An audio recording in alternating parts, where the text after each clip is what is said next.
पिछले एपिसोड के एंड तक हमने देखा था सुयन को उसकी फैमिली से बाहर निकाल दिया गया है। इसके बाद में उसकी मुलाकात उसके मास्टर से होती है जो कि उसे डिमोनिक कल्टिवेशन स्किल सिखाता है, जो कि एक बहुत रेयर स्किल है। पूरे टिनियन कॉन्टिनेंट के अंदर सुनैन दूसरे नंबर पर है जो कि इस स्किल को जानता है। बेसिक तौर पर इस स्किल को सीखने के बाद में सुनैन का मास्टर सुनैन को अज़ूरा एकेडमी की तरफ जाने के लिए कहता है और फिर वो खुद कहीं और चला जाता है। इसके बाद में सुनैन पहुंच जाता है अज़ूरा एकेडमी के अंदर, जहाँ पर उसकी मुलाकात कुछ लोगों से होती है जिनमें से एक उसका भाई भी है, जिससे उसकी फाइट हो जाती है और इस फाइट में सुनैन बड़ी जन जीत जाता है। इसके बाद में एक टेस्ट होता है जहाँ पर सुनैन की मुलाकात इस बंदे चैन वुडी से होती है, जो कि सुनैन को यहाँ पर आए हुए कुछ ताकतवर कल्टिवेटर्स के बारे में बताने लगता है। इसी तरीके से सुनैन और चैन वुडी के बीच में दोस्ती बनने लगती है।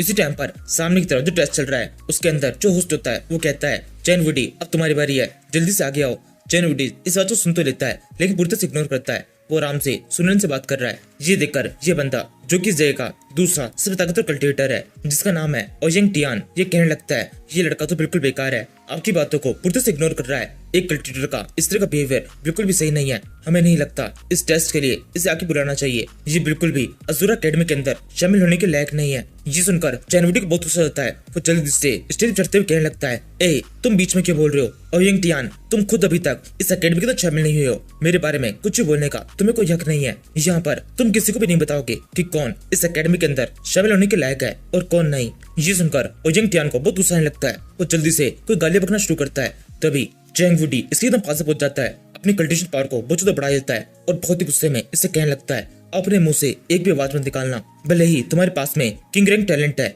लेकिन इसका मतलब यह नहीं शहर मौजूद सभी कल्टिवेटर्स में से तुम सबसे ज्यादा ताकतवर हो। ये वर्ल्ड बहुत ज्यादा बड़ा है, यहाँ पर कई ऐसे सारे कल्टिवेटर है जो कि रैंक भी तुमसे कम होंगे लेकिन तुम ज्यादा पावरफुल होंगे, ऐसा हो सकता है मैं भी उनमें से एक हूँ। ये धमकी सुनकर ओजिंग पहले तो कब से डर जाता है और फिर एकदम से बहुत ज्यादा गुस्सा होते हुए उससे कहने लगता है, एकदम चुप रहो, तुम तो ऐसा कह रहे हो जैसे किंग टैलेंट एकदम बेकार है, किसी के पास भी हो सकता है, लेकिन असल में ऐसा नहीं है। किंग टैलेंट के लिए मैंने बहुत मेहनत की है, तुम जिसों के पास में इस तरह का टैलेंट बिल्कुल भी नहीं हो सकता, तुम लोग केवल बहस कर सकते हो। चैन वुडी कहता है, अच्छा ऐसी बात है तो फिर ठीक है, हम दोनों शर्त लगाते हैं, यहाँ पर अभी टेस्ट हो रहा है, इस टेस्ट के अंदर मैं प्रूफ कर दूंगा मेरे पास में भी किंग टैलेंट है, अगर यहाँ पर मैंने प्रूफ कर दिया तो तुम मेरे सामने घुटने टेकोगे और 3 बार जब सबके सामने मुझे अपना फादर कहोगे। ओजिंग कहता है तो भी ठीक है, मेरे को मंजूर है, लेकिन एक बात याद रखना, अगर तुम्हारे पास में किंग टैलेंट नहीं निकलता है तो यहीं पर इन सभी लोग के सामने मैं तुम्हारे दोनों हाथ और दोनों पांव तोड़ दूंगा और तुम बिल्कुल भी खुद को बचाने की कोशिश नहीं करोगे। ये सुनकर सुनने सोचने लगता है ये तो कुछ ज्यादा खतरनाक हो गया,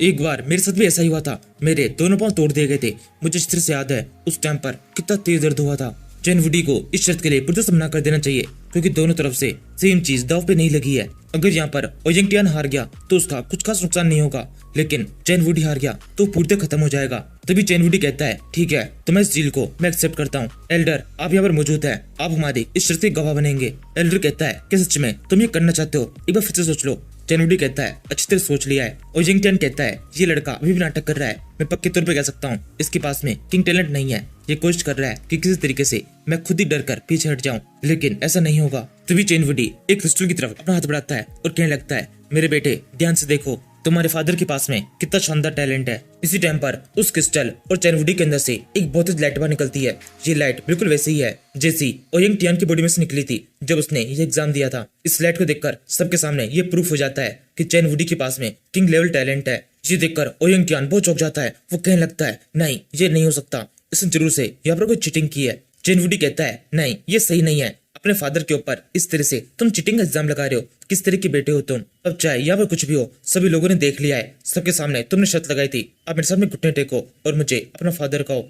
ओजिंग टियान कहता है, तो क्या हुआ, तुम्हारे पास में किंग रैंक टैलेंट है, इससे भी कुछ बदलेगा नहीं, तुम अभी भी मुझसे कमजोर हो, मेरे पास में मेरी फैमिली का सपोर्ट है, तुम किसी भी तरीके से मुझसे आगे नहीं हो। चैन वुडी कहता है, यानी इसका मतलब तुम्हें किंग रैंक टैलेंट से भी कुछ ज्यादा अच्छी चीज देखनी है, तुम चाहो तो मैं तुम्हें वो भी दिखा सकता हूँ, उसे देखने के बाद में मैं जरूर से तुमसे आगे निकल जाऊंगा। ओजिंग टियान कहता है, क्या बकवास कर रहे हो तुम, यहाँ पर जितने भी कल्टिवेटर्स है उन सभी में से मेरा भाई सबसे ज्यादा ताकतवर है, वो अकेला है जिसके पास में एम्परर रैंक टैलेंट है, यहाँ पर उसके अलावा और कोई दूसरा है ही नहीं जिसके पास में ये टैलेंट हो। जी सुनकर अब चैन वुडी हंसना शुरू कर देता है और कहता है, क्या सच में एम्परर रैंक टैलेंट तुम्हें लगता है ये ज्यादा है, मैं अब तुम्हें इससे भी बढ़ के कुछ दिखाऊंगा। सुनियान मेरे दोस्त जल्दी से आगे आओ और इसको अपना टैलेंट दिखाओ। इसी आवाज के साथ में उस जगह पर जितने भी कल्टिवेटर्स होते हैं वो सबके सब सुनियान की तो देखने लगते हैं। ओजिंग टियान हंसते हुए बोलता है, कि सच में तुम्हें लगता है इस लड़की के पास में एम्परर रैंक टैलेंट हो सकता है। मैं यहाँ पर कोई नया नहीं हूँ, मैं किसी जंगलों में नहीं रहता था। ये लड़का बहुत फेमस है, इसके बारे में सब जानते हैं। ये एक कचरा है। चेन वुडी कहता है, सेम ऐसी लाने तुमने अभी मेरे बारे में कही थी, तब भी तुम्हें विश्वास नहीं हो रहा था और अभी भी नहीं हो रहा। तुम्हें ऐसा क्यों लगता है कि केवल तुम्हारी फैमिली ही सबसे ज्यादा आगे हो सकती है, किसी और के पास में एम्परर रैंक टैलेंट नहीं हो सकता। और जिंग टियान कहता है, यहाँ पर इतने सारे क्रिएटर्स है, इस लड़के के अलावा अगर तुम किसी और के ऊपर भी हाथ रखते तो मुझे थोड़ा बहुत विश्वास हो सकता था, लेकिन इस लड़के के पास में एम्परर रैंक टैलेंट होना एकदम बकवास है। अगर तुम्हें पता ना हो तो मैं तुम्हें बता देता हूँ, ये वही लड़का है जिसे क्वीन फैमिली से बाहर निकाल दिया गया था। न केवल बाहर निकाला था, इसी के फादर ने इसके ऊपर एक बहुत ही खतरनाक अटैक किया था, जिससे इसकी पूरी बॉडी पूरी तरह से खत्म हो चुकी थी। कल्टिवेशन एनर्जी को पूरी तरीके से मिटा दिया गया था। इसके पास में एम्परर रैंक टैलेंट होना एकदम मजाक है। और जिंग वुडी कहता है, तुम्हारी जानकारी के लिए मैं तुम्हें बता दूं, इसने अपनी कल्टिवेशन पावर को पूरी तरह से रिकवर कर लिया है, ये पूरा हील हो गया है। और जिंग कहता है, तो क्या हुआ, इसने खुद को हील कर लिया तो 6 साल से भी ये बिल्कुल ठीक ही था। ये 6 साल से सीक्रेटली कल्टिवेशन कर रहा है। उस टाइम पीरियड के अंदर ये केवल 4th स्टार वॉरियर बन पाया है और इसने केवल डीमन रैंक टैलेंट को अवाक किया है। डीमन रैंक टैलेंट से एम्परर रैंक टैलेंट तक का सफर बहुत ज्यादा लंबा होता है, जो कि इतने कम टाइम में तय नहीं कर सकता। इस दृश्य के द्वारा तो बिल्कुल नहीं हो सकता। इस लड़की का तो कोई बैकग्राउंड में नहीं है। इसकी मॉम एक मेड थी। जिस लड़के को तुम तो ताकतवर कह रहे हो, इसकी खुद की फैमिली इसे कचरा समझती है। इस कचरे को मेरे भाई से कंपेयर करना मेरे भाई की इंसल्ट है। वैसे यहाँ पर इसकी मॉम की तारीफ करनी होगी। बड़ी चालाकी से उसने अपने बेटे को क्वीन फैमिली के अंदर पहुंचा दिया। और यंग की ये बात सुनने के साथ ही सुनन को बहुत गुस्सा आता है। वो चिल्ला कहता है, और यंग टियान अपना मुंह बंद रख लो। भले ही मैं एक क्यूबन सन हूँ, मेरी मॉम एक मैड है, इसका मतलब ये नहीं तुम इस तरीके से उनकी इंसल्ट करोगे। और यंग कहता है, तुम्हारी मॉम केवल एक मेड है, उनके लिए ना कोई रेस्पेक्ट होती है और ना ही इंसल्ट।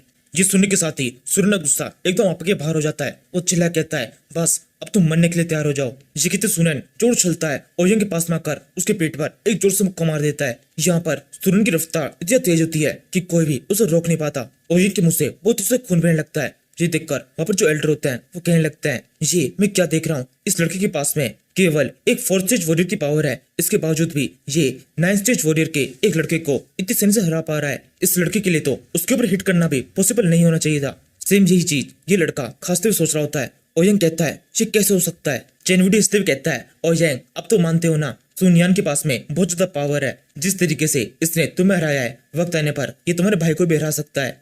ओयंग टियान कहता है, कोई बात नहीं, अभी हो सकता है इसकी पावर मुझे थोड़ी ज्यादा हो, लेकिन ये केवल इसलिए है क्योंकि मैंने काफी लंबे टाइम से अपने कल्टिवेशन की ट्रेनिंग नहीं की है। केवल 3 महीने के टाइम पीरियड के अंदर मैं ज्यादा पावरफुल हो जाऊंगा कि इस लड़के को पूरी तरह से खत्म कर सकूं।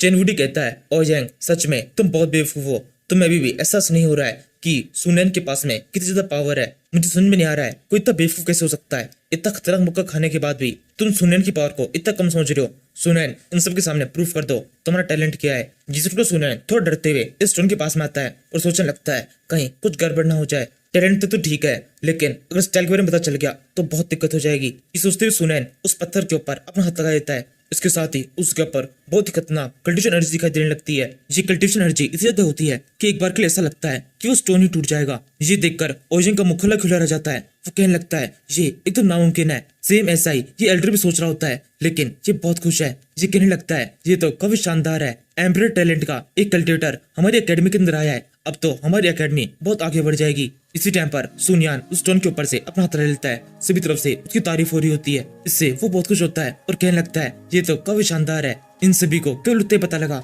जो कि मैंने बताना चाहता था। सब कुछ एकदम सही तरह से हो रहा है, सब तरफ मेरी तारीफ हो रही है। इसके बाद में सुनियान ओजिंग को दिखाते हुए उस पत्थर के ऊपर दोबारा से अपना हाथ रखता है और उसे कहने लगता है अभी भी हो सकता है तुम्हें तसल्ली ना हो तो ढंग से देख लो मेरे पास में कौन सा टैलेंट है।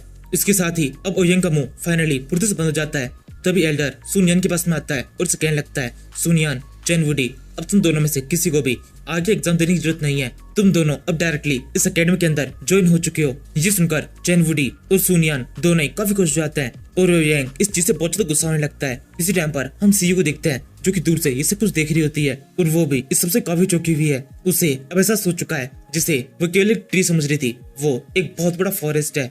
यहाँ से हम कुछ देर बाद देखते हैं चेन वुडी और सुनियान आराम से कहीं घूम रहे होते हैं। चेन वुडी कहता है तुम्हारे पास में एम्परर रैंक टैलेंट है, लेकिन इसके बावजूद भी 6 साल कल्टिवेशन से तुम केवल वॉरियर के 4th स्टेज पे पहुंच पाए। ये कैसे हुआ? ये चीज मुझे कुछ खास ठीक से समझ में नहीं आ रही है। ये कहते हुए चेन वुडी की नजर सुनियान के हाथों में पड़ती है। उस हाथों पकड़कर वो कहने लगता है तुम्हारे हाथों के अंदर कुछ खास है। इसे देखकर ऐसा लग रहा है कभी तुम्हारी बॉडी के अंदर किसी पॉइजन का इंजेक्शन किया गया है। ये सुनने के साथ ही सूर्यन को बहुत उत्साह लगता है। वो सोचने लगता है ये सब कुछ उस लड़के क्यूंटियान ने किया था, उससे मुझे बहुत सारे बदले लेने हैं।